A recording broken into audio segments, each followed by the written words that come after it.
Hello everyone.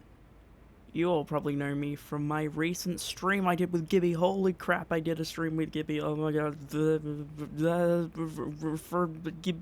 Gibster. Oh my god, thank you so much, Gibby, for having me on. Oh my god.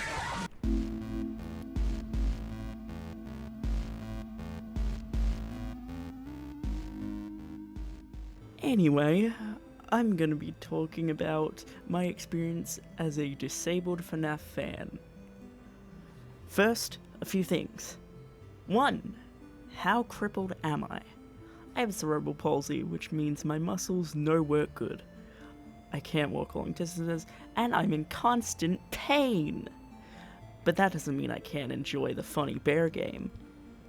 Five Nights at Freddy's is an indie horror game about haunted showbiz pizza animatronics, or, as I like to call it, show piss, because that's what happened to my hospital bedsheet when I watched Markiplier play FNAF 2. FNAF was released when I was in year 4. The same year, I started a new school, which was a disability school. It's also worth mentioning that from year 4 to 6, FNAF was banned at school, so you couldn't talk about it, you couldn't play the music, couldn't do anything.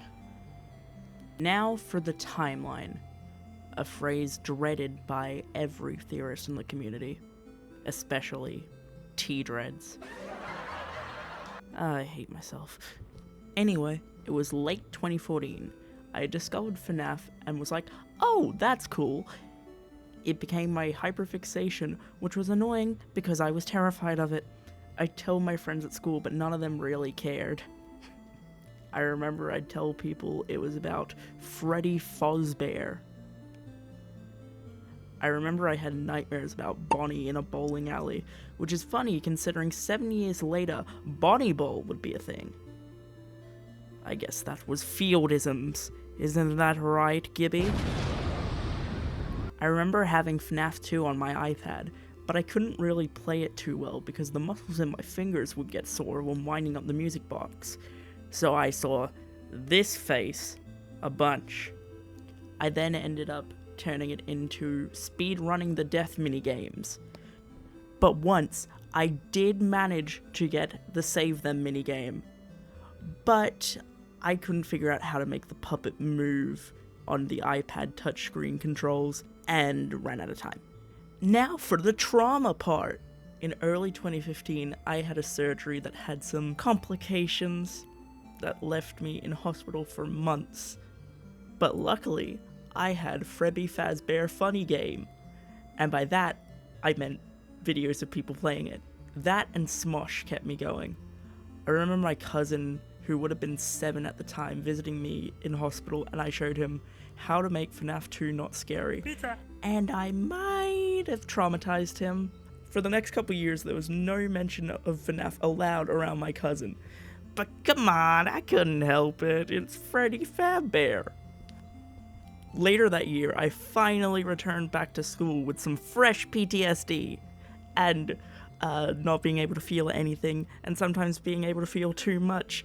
The body's crazy with how nerves work. It's just like, hey, you wanna, like, just not do that? Please?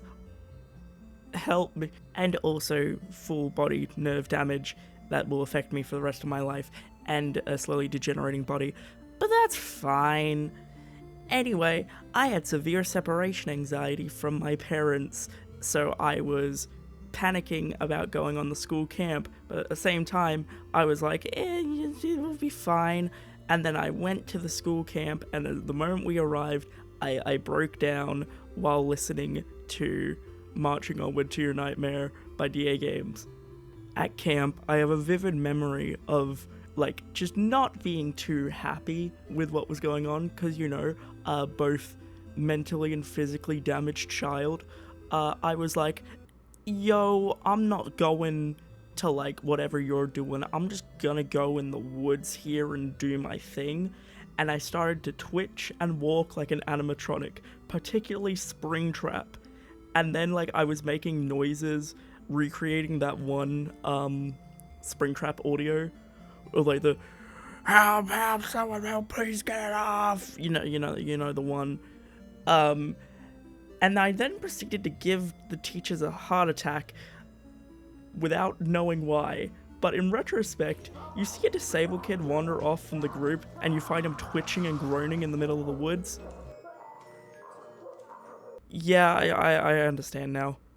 Once FNAF 4 started being teased and eventually releasing, I started to be too scared of the Nightmare animatronics to touch anything that showed actual gameplay clips.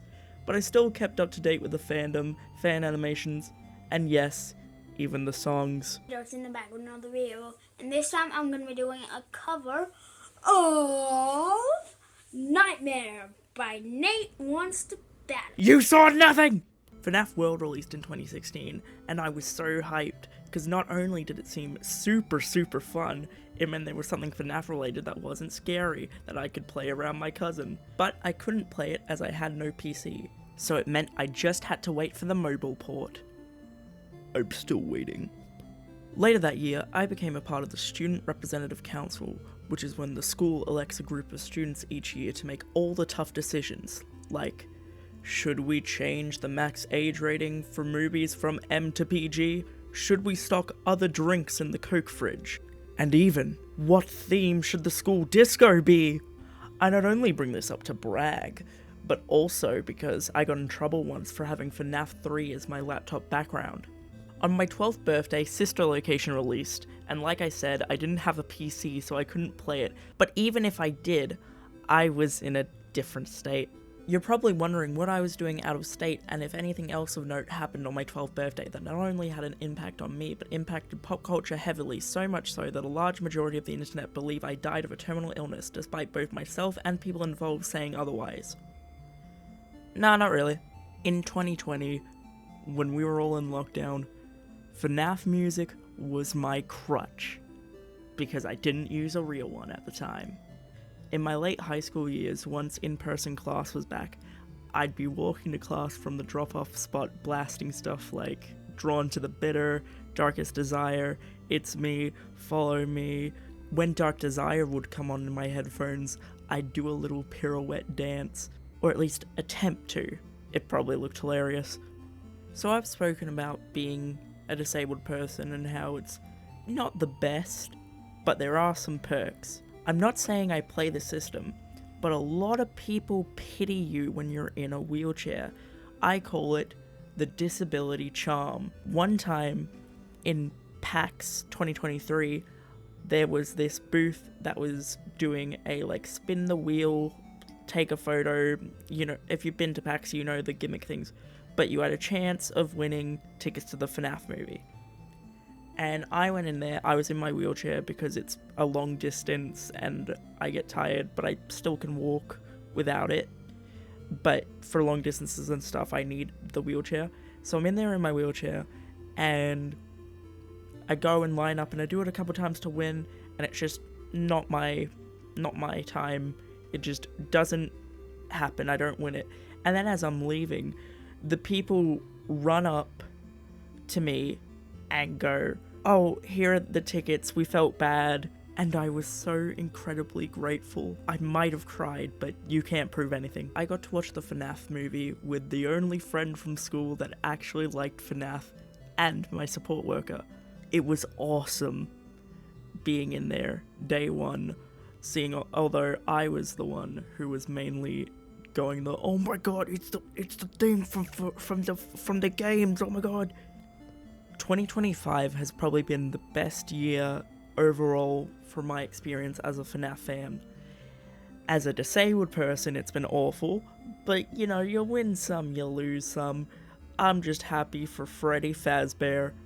But in all seriousness, it's been great with the rise of the theorist community like T-Dreads, Unwithered Truths, Reboot Series, Gibby, the Goat, all these other people. I know they were popular last year, but this is when they got really big, and when I wanted to be a part of the community and become a theorist. Now, I have a lot of fatigue and a lot of trauma, as previously mentioned. I have hospital appointments I have to go to, and it's a lot that I have to do, which means it's really hard to find time to make videos like this. And even when I do find the time, I'll be so mentally exhausted that I will just be unable to do it. Like, you can check on my community post, this video has been in the works for 2 months, and before that, my only other theory video took a little while, and it was with the help of encouragement of a lot of other fellow theorists. Now, after all the stuff that's happened and this recent boost in attention, I'm gonna try to focus my energy into producing a lot more content for this channel, but at the same time, just bear with me because I'm trying. Earlier this year, I went to PAX again and made it my mission to find any piece of FNAF merchandise or cosplay throughout the event. Only problem was that there wasn't much, so I ended up scrapping that video, but I still have the footage, and I'll just tack it on here because I don't think I'm going to be using it any other time. We are sitting here at PAX Australia. Well, we are currently, outside of PAX Australia. And it's going to be my goal today to find as much FNAF stuff as possible. Wish me luck, because, the new movie's coming out, and I really need to just find Five Nights at Freddy's stuff. I don't care whether it's cosplays, I don't care whether it's merchandise, I don't care whether it's a pin on someone's bag. If it's FNAF, I will find it. I'm wearing my FNAF jacket and Technoblade shirt. Let's do it. And we're here at the legendary Sanchi store, where we can finally get the Sanchi plushies after all these years. Yeah! We love Sanchi! Yeah! Finally available in Australia! We got Roxanne, Glamrock Chica, Monty, and then there's Father behind us, Glamrock Freddy. Oh my god, that Fredbear is terrifying. Why are you looking at me like that? I don't like it. I don't like it. Stop. Stop. It hurts me. Don't. Oh my god, was that the bite of 83? That's crazy. That's nutters. Alright. I am happy to be in the Sanchi store. Starting this YouTube channel has been an amazing outlet for me creatively, and seeing all the support from the people I admire has been heartwarming. Thank you all so much, and feel free to share your thoughts and experiences in the comments down below. Make sure to like and subscribe, and I'll see you guys around. Theffy out.